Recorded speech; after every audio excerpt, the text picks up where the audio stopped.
লালমনিরহাটের কালীগঞ্জ উপজেলার তুষভান্ডার পাবলিক লাইব্রেরির উদ্যোগে ৮ দিনব্যাপী ২১শে বই, লোকজ ও শিশু মেলা বই প্রেমীদের দখলে। শেষ সময়ে এসে ভিড় জমাচ্ছেন অনেকেই।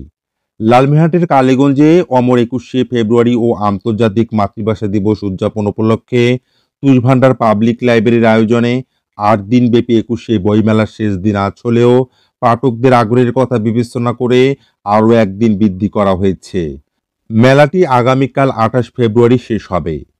গত ২০ ফেব্রুয়ারি সন্ধ্যায় তুষভান্ডার সরকারি উচ্চ বিদ্যালয় মাঠে বইমেলার আনুষ্ঠানিক উদ্বোধন করেন লালমনিরহাট জেলা বিএনপির সাবেক সাধারণ সম্পাদক ও লালমনিরহাট ২ আসনের সাবেক সংসদ সদস্য সালেউদ্দিন আহমেদ হেলাল। মেলায় ২৩টি স্টল বরাদ্দ দেওয়া হয়েছে।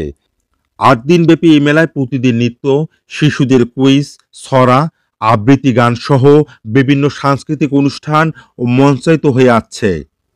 সাবেক সংসদ সদস্য সালেউদ্দিন আহমেদ হেলাল বলেন, বইমেলা শিক্ষার্থীদের মধ্যে বই পড়ার আগ্রহ বৃদ্ধি করবে এবং আমাদের ঐতিহ্য ও সংস্কৃতিকেও শক্তিশালী করবে।